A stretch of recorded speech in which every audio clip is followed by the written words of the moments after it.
oni irabashinja kugira ingabo muri Kongo, ese ubu mwaba mugiye kuzivanayo? Ibyo nibyo oni ihora ikora, twebwe tugengwa n'amasezerano twashyizeho umukono. Amasezerano twashyizeho umukono rero avuga yuko ingabo za Kongo cyangwa se guverinoma ya Kongo igomba kurandura uyu mutwe wa genocidaire wa FDLR, hanyuma u Rwanda ku masezerano y'amahoro yatangiye gukurikizwa muri iki gitondo hagati ya Repubulika Iharanira Demokarasi ya Kongo n'u Rwanda. Abayobozi b'ibihugu byombi bashyize umukono kuri aya masezerano mu ijoro ryakeye muri Leta Zunze Ubumwe za Amerika bari kumwe na Perezida Donald Trump. Hashize imyaka myinshi ari umwuka mubi hagati y'ibihugu byombi. Ku butaka hari amatsinda menshi y'inyeshyamba akora ibikorwa by'urugomo byahitanye abantu benshi. Ibi byavuzwe na Minisitiri w'Ububanyi n'Amahanga muri Repubulika Iharanira Demokarasi ya Kongo Therese Kwamba Wagner ubwo yaganiraga n'umunyamakuru wa BBC Karl Nassman. I think there's a lot of optimism, but there's also a lot of expectation. Ndatekereza ko hari ikizere kinini, ariko kandi ndanatekereza ko hari ibyitezwe byinshi. Ndatekereza kandi ko tugomba kwibanda ku byitezwe bifite ishingiro nyuma y'imyaka 30 y'intambara.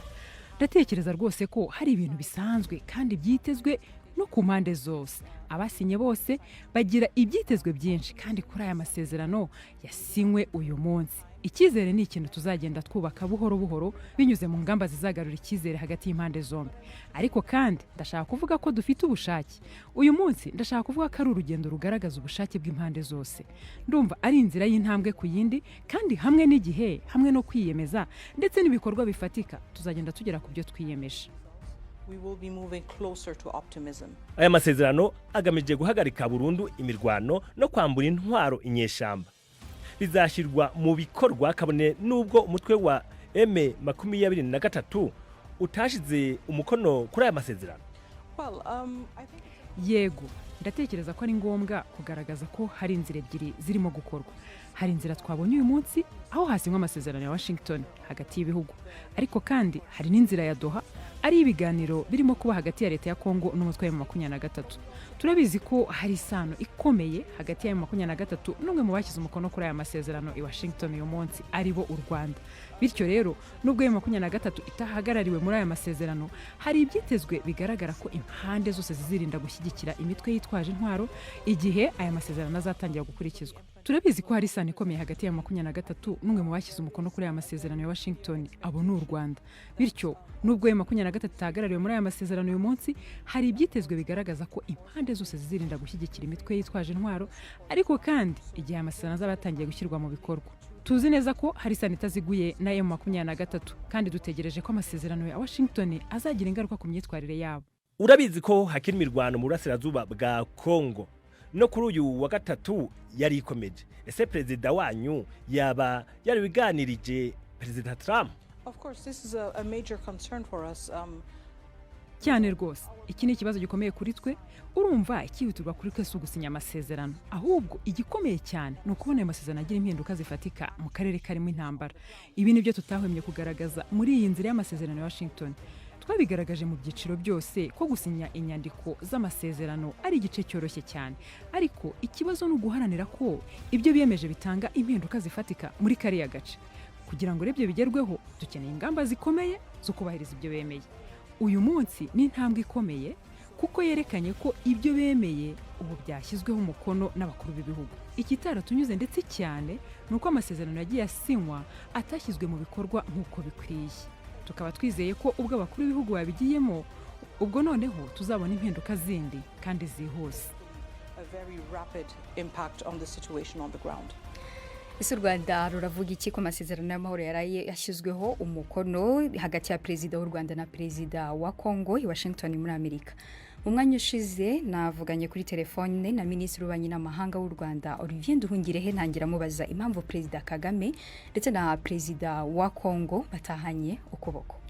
Icyangombwa ntabwo ari uguhana ukuboko, icyangombwa ni amasezerano yashyizweho umukono, amasezerano agamije kugarura amahoro n'uburumbuke mu karere, mu cyongereza bita Washington Accords for Peace and Prosperity. Rero n'amasezerano y'ingirakamaro, tukaba twizeye ko impande zombi cyane cyane guverinoma ya Kongo izayashyira mu bikorwa. Icyo ngicyo rero nicyo tugomba gukurikirana, tukareba niba ayo masezerano ashyirwa mu bikorwa nk'uko byanditswe muri aya masezerano. Ntabwo kuba bahanye ukuboko batahanye ukuboko si cyo kibazo, kuko naye ndagibuka ko dushyira umukono kuri ya mahame ku itariki 25 z'ukwa kane i Washington na mugenzi wanjye wa Congo, ntabwo twahanye ukuboko, ariko amasezerano arahari yashyizwe umukono kandi anagize n'aya masezerano yashyizweho umukono ejo. Oni irabashinja kugira ingabo muri Congo, ese ubu mwaba mugiye kuzivanayo?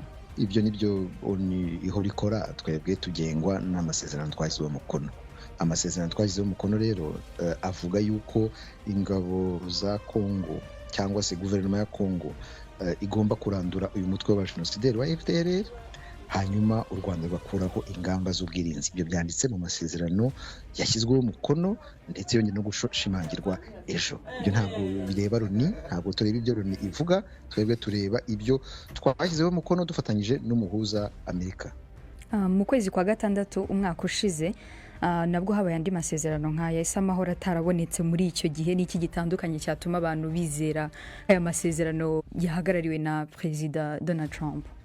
Tugomba kumva yuko izi Washington Accords, aya masezerano yashyizweho umukono ejo, agizwe n'amasezerano atatu arimo ayo mahame navugaga, Declaration of Principles twashyizeho umukono ku itariki 25 Mata, akaba agizwe n'amasezerano y'amahoro twashyizeho umukono ku itariki 27 Kamena, akaba agizwe n'amasezerano mu by'ubukungu yiswe Regional Economic Integration Framework yashyizweho umukono ejo. Ayo masezerano atatu niyo agize Washington Accords. Rero nyuma y'amasezerano y'amahoro yashyizweho umukono mu kwezi kwa gatandatu, habaye inama zitandukanye zo kugira ngo ibyemejwe mu masezerano bishyirwe mu bikorwa. Ariko nk'uko twabivuze, twebwe dufite impungenge y'ibintu bibera hari Burasirazuba bwa Congo, aho guverinoma ya Congo bigaragara ko itubahiriza agahenge, aho ihora itera ibitero ikoresheje izi ndege z'intambara, igatera ibitero ibirindiro by'umutwe wa FC 23 binyuranyije n'ayo masezerano twashyizeho umukono, ndetse ikanibasira n'abanyamurenge ifatanyije n'ingabo z'abarundi. Amasezerano yabaye nanone hagati ya Congo n'u Rwanda ashobora guhagarika gute iyi ntambara kandi M23 itari yarimo? Amasezerano yashyizweho umukono n'amasezerano hagati y'ibihugu bibiri. Washington Accords ntabwo zireba umutwe wa M23 kuko areba u Rwanda na Congo kugira ngo dukemure ibibazo by'umutekano biri hagati y'ibihugu bibiri, ari byo bishingiye kuri uyu mutwe w'abajenosideri wa FDLR. Hakaba rero hari ibindi biganiro nk'uko bizi bibera i Doha muri Qatar hagati uwo mutwe wa AFC 23 na guverinoma ya Congo. Ni ukuvuga ko nta masezerano rwose rusange areba ibibazo byose, kandi tukaba tutarigeze tubona amasezerano nk'ayo mu bihe bishize. Dukomeje n'iyi nkuru yerekeranye n'amasezerano yarayasinywe hagati y'u Rwanda na Congo, twifuje gusobanukirwa byinshi kuri aya masezerano, maze umugenzi wacu Didier Bikorimana avugana kuri telefoni n'umusesenguzi kuri Congo umunyamerika Professeur Jason Stands. Yatangiye avuga icyo atekereza kuri ayo masezerano. Ahanini byari birori, ubundi nta gishasha gikomeye carimwo. Amasezerano nyamukuru y'amahoro yari yarasinywe mu kwezi kwa gatandatu uyu mwaka n'abashikiranganje b'imigenderanire ba Congo n'u Rwanda. Ivyaraye bibereye i Washington rero kwari kugira abakuru b'ibihugu bashimangira amasezerano yari yarasinywe n'abashikiranganje mu kwezi kwa gatandatu. Nta gishasha kinini rero carimwo. Harabaye amasezerano mashasha y'imigambi y'ubutunzi ibihugu by'akarere bizohurirako, n'amasezerano ari mu migambi myinshi myiza nk'urugomero rw'umuyaga nkuba, ibikorwa remezo, gucukura ubutare, ariko n'ivyifuzo gusa nivyo bifuza ko boshikako. Ahanini rero byari ibirori byo kwereka abantu ko Donald Trump yitayeho aka karere k'umugambi w'amahoro ubandanya, ariko nta gishasha cari muri ayo masezerano ya nijoro. Utekereza iki ku kuba nta guhana ikiganza kwabaye hagati ya Perezida Kagame na Perezida Tshisekedi, cyangwa utekereza iki muri rusange ku mwuka wari uri hagati yabo? Biragoye kumenya icyari kinyegeje inyuma. Ikizwi nuko abo bakuru b'ibihugu babiri basanzwe badafitaniye imigenderanire myiza, bamaze imyaka batukana mu binyamakuru.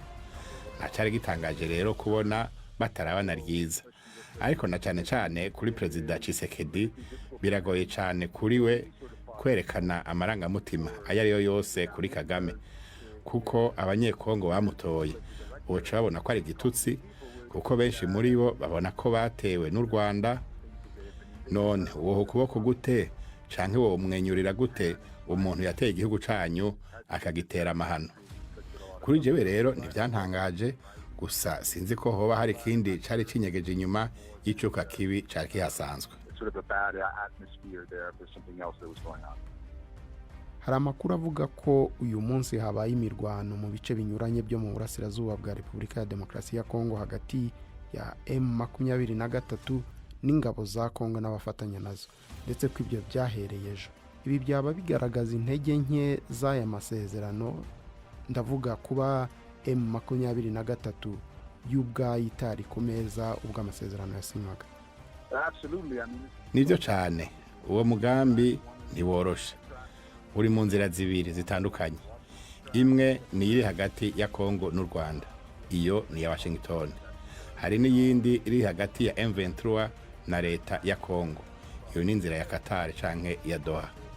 Biraboneka rero ko uwo mugambi utoroshe mu gihe inzira ya Kongo n'u Rwanda isa n'iriko iratera imbere, hanyuma ku rubuga naho intambara ikaba ibandanya. Ibyo byerekana ko uwo mugambi ufisaho ugoyagoya. Byerekana kandi ko intureka zizobandanye gukoreshwa nk'uburyo bwo gushika kuco wifuza mu biganiro, kandi ibyo bishira umuzigo munini cyane ku bari muri ibyo biganiro na cyane cyane Amerika na Qatar kugira ngo bashikane ku mahoro vuba hashoboka.